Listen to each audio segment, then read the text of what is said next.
C'est parti, salut à tous, c'est Toto, j'espère que vous allez bien. En tout cas, moi ça va nickel les gars, aujourd'hui toute nouvelle vidéo. Voilà, une intro rapide pour la Ligue des Champions. Voilà, ce qui s'est passé mercredi, c'est incroyable, il y a eu plein de scénarios, plein de rebondissements, le classement qui n'a pas arrêté d'évoluer tout au long de tous les matchs de ce mercredi.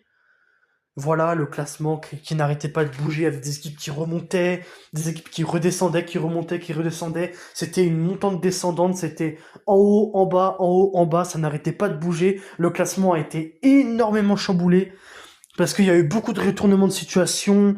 On a vécu une soirée de Ligue des Champions absolument folle. Voilà, il y avait des matchs où c'était très déséquilibré, mais il y avait des matchs où c'était beaucoup plus serré, avec de très gros matchs, avec de belles affiches. Et donc voilà. Donc aujourd'hui, on va peut-être un peu débriefer ça. On va pas faire que le Bayern, mais on va tout faire. Voilà, bon bah mis à part les Atlético Bilbao Sporting, voilà l'Atlético Bilbao qui avait marqué deux buts, enfin le Sporting a marqué les premiers, ensuite l'Atlético en a mis deux, et puis après le Sporting a fait une remontada à 3-2, donc ce qui a permis au Sporting de se qualifier pour les barrages, même s'ils étaient déjà d'office qualifiés quasiment. Donc voilà, le Sporting, voilà, qui a fait une remontada, Liverpool qui étrit Karabag 6-0, Barcelone qui s'est réveillé assez tardivement, mais qui ont quand même réussi à marquer 4 buts face à Copenhague, avec l'ouverture du score de Copenhague très tôt dans le match. Les joueurs de Copenhague qui ont bien tenu le choc toute la première mi-temps, mais après ils se sont découragés avec l'égalisation de Lewandowski, après ça s'est enchaîné. Monaco-Juventus, un match dégueulasse, ennuyeux, assez chiant. Ajax Olympiakos, c'est pareil, pas ouf le match. PSG Newcastle, voilà, avec un PSG ultra dominateur quasiment, voilà, qui s'est procuré beaucoup d'occasions, mais encore une fois, qu'ils encaissent un but d'une tête qui trompe Chevalier encore une fois, ou non, Savonov, c'était Savonov. Et voilà, sur une tête de Willock, Newcastle a égalisé. Après, Newcastle s'est quand même réveillé, parce qu'ils ont quand même eu quelques situations intéressantes qui pouvaient mettre l'équipe du PSG en danger. On a eu un but de Fintinia très beau, un penalty d'Ousmane Dembélé raté en début de match.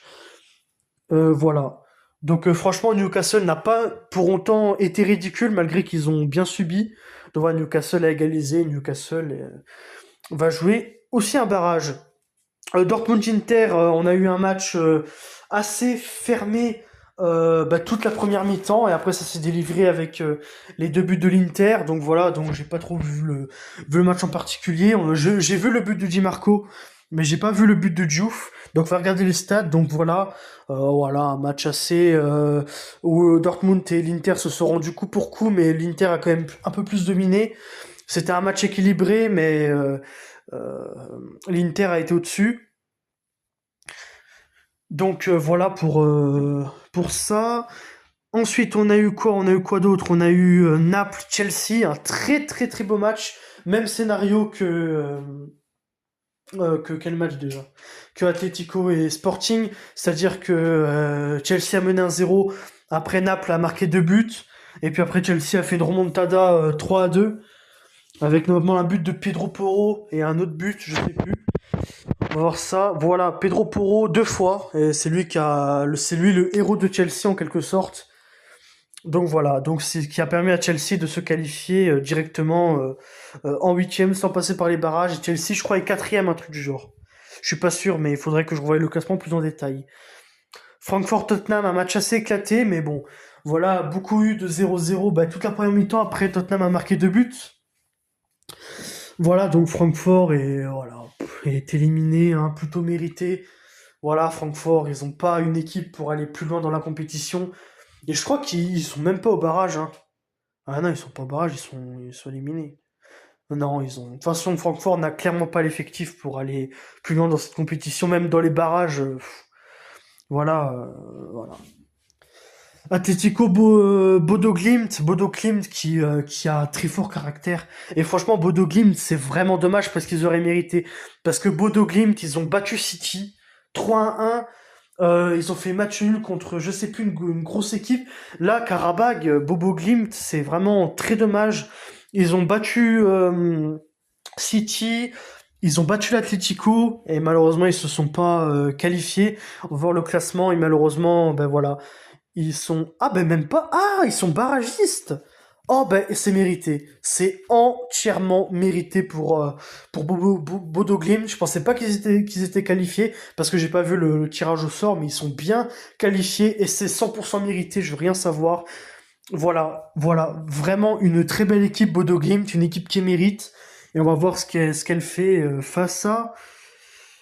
voilà, face à l'Inter. Bon, même si voilà, il y aura pas débat, mais bon, pourquoi pas? Pourquoi pas? Leverkusen Villarreal, sans trembler, Leverkusen Villarreal. J'ai regardé Leverkusen Villarreal un peu en secret. Je sais que Grimaldo a marqué et qu'il y a eu deux buts de je ne sais plus qui. Il y a eu un doublé et un but de Grimaldo à la fin. Et voilà, Malik Tillman. C'était ça, donc voilà. J'ai regardé un petit peu vite fait Atlético. J'ai regardé vite fait Atlético Villarreal en secret. Et donc voilà. Arsenal Kairat, Arsenal qui a galéré, mais bon, c'est normal parce qu'ils, voilà, ils étaient persuadés de finir premier. Enfin, c'est même pas ils étaient persuadés, c'est qu'ils étaient premiers. C'était sûr, rien ne pouvait les arrêter sur la première place. C'était sûr que c'était eux. Donc pour ça, Arteta a fait certainement un peu tourner son effectif, histoire de, voilà, de faire les matchs de première ligue ben, qui arrivent demain. Arsenal qui affronte je sais plus qui. Mais voilà, donc il a fait tourner pour se préparer à la première ligue. Il a bien raison.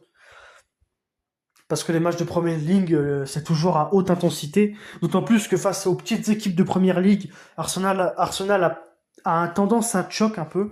Donc c'est pour ça que Arteta va avoir besoin de son effectif en première ligue et pour s'assurer la première place d'Arsenal en première ligue.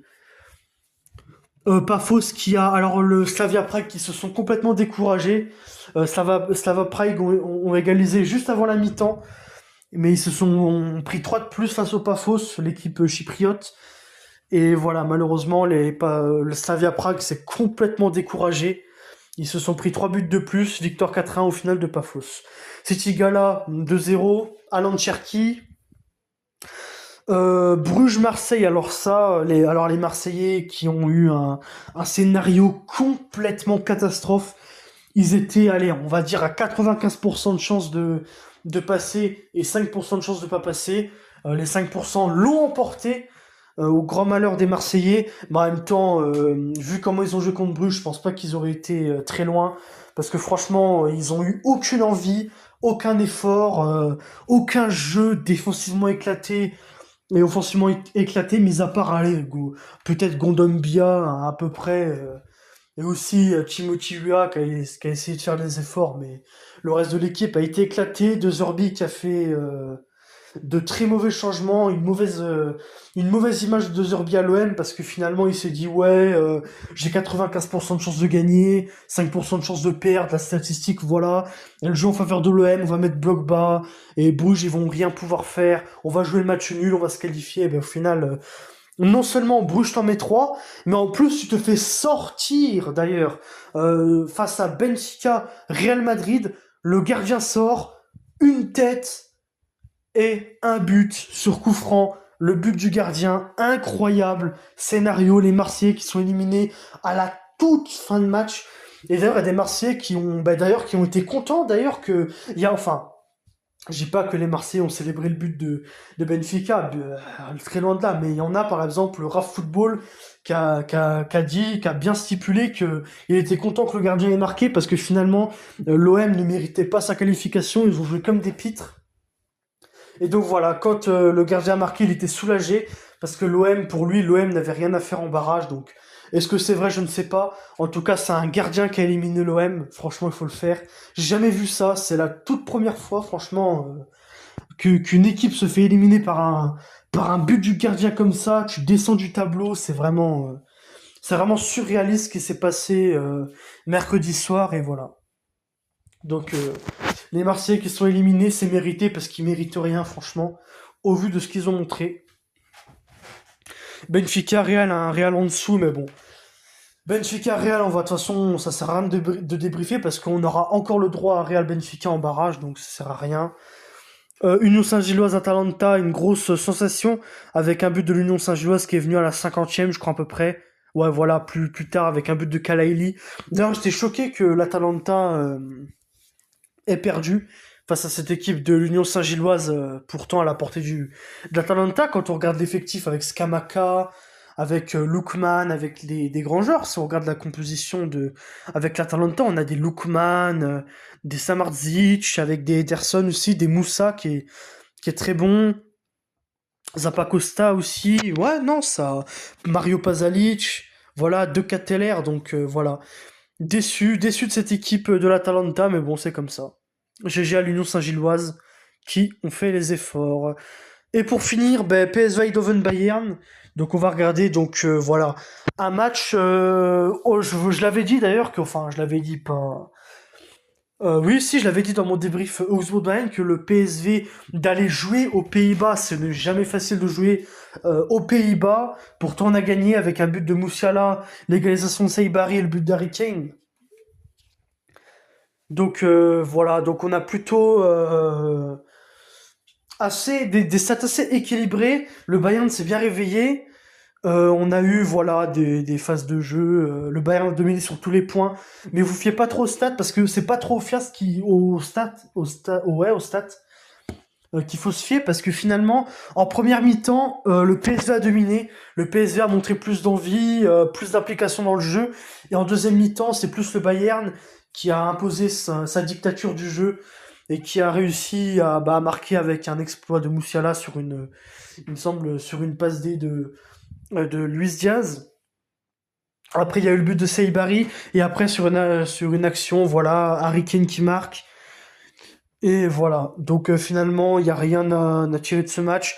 Bon, je vais quand même noter les joueurs du Bayern, vite fait sur 10, parce que quand même, c'était un match, bah, comme j'ai dit, enfin, ça sert à rien de débriefer, parce que j'ai dit, face à Augsbourg, si on marquait, ça ferait la deuxième place, donc voilà. Vas-y, ça sert à rien de répéter le contexte, on savait déjà. Donc voilà, donc finalement la charnière Jonathan Tah et Upamecano, Upamecano un peu en dessous, Jonathan Tah ça va, à la limite Jonas Urbig, voilà, monstrueux, faut le dire, Urbig a été monstrueux, il s'est complètement réveillé après sa bourde face à Augsbourg, là il s'est bien réveillé, il a fait des gros arrêts, donc GG à lui, j'espère que ça va le mettre en confiance. Bischoff a été bon. Franchement, faut le surligner quand même. Bischoff a été bon. Il a été bon au niveau de l'aspect offensif, du fait qu'il a frappé, du fait qu'il a fait des centres, qu'il a fait des efforts offensifs, que finalement le PSG n'a pas été trop dangereux en première mi-temps. Il en a profité pour monter un peu en deuxième, donc offensivement il a porté. Hiroki Ito en dessous. Désolé, mais c'est en dessous. Pavlovic, Kimmich, ça a bien marché. Moussiala, très très bon. Lennart Karl, un peu mais quand même, il a fait une passe D, mais en dehors de sa passe D, Lennart Karl, si on voit les stats, voilà, c'est assez maigre. Tu vois, mis à part sa passe D, il peut faire mieux. Il peut clairement faire mieux. Il a largement les capacités pour faire mieux. Et il va faire mieux. Même si, alors j'avoue, il a pas joué à son poste, mais c'est pas une raison. Luis Diaz a été, alors voilà, Luis Diaz un peu une prestation un peu en dents de scie parce que finalement c'est un peu comme Lennart Karl, il a été bon mais il a eu quand même des méformes, des certaines méformes dans le match, mais bon, ça va, ça reste non plus un bon Luis Diaz, c'est pas non plus un grand Luis Diaz, mais c'est un Luis Diaz qui a été quand même bon. Nicolas Jackson, le pire attaquant, il a rien apporté, il a été nul. Clairement, il a été nul, et là, si on regarde les stats, c'est horrible. Nicolas Jackson, ça a été horrible. Harry Kane vaut plus, eh oui, même si Nicolas Jackson est un très bon joueur, un joueur qui est passé par Chelsea, un joueur champion d'Afrique, il n'en demeure pas moins que Harry Kane ben voilà, est titulaire indiscutable, et Nicolas Jackson, c'est un très bon remplaçant. Mais Nicolas Jackson titulaire aux Pays-Bas dans un match qui va être voilà assez serré, avec un gros enjeu, avec l'enjeu de la deuxième place, il a pas trop. Même si Nicolas Jackson, il a l'habitude des grands matchs, des grands rendez-vous, voilà, c'est quand même voilà compliqué. Et donc voilà, j'ai waouh, énormément débité. J'ai énormément débité les gars. Voilà. Donc voilà les gars, donc c'est la fin de ces débriefs de la Ligue des Champions. Bon, la fameuse vidéo du résumé de la CAN, elle va sortir, vous en faites pas. Je sais pas quand, mais elle va sortir, c'est sûr et certain. Ça peut être demain, comme ça peut être la semaine prochaine. Elle sortira, c'est sûr à 100%. Faut que je la prépare, faut que je trouve les arguments, faut que je trouve les différentes équipes, et pas de souci, je fais un résumé de la CAN, mais c'est pas pour tout de suite. C'est soit pour demain, soit pour, je sais pas. Mais la vidéo sortira, ça, c'est une certitude. Sur ce les gars, donc voilà, on va se laisser tranquillement. Je vous retrouve très bientôt pour le résumé de la CAN 2025 au Maroc. Sur ce les gars, portez-vous bien et peace.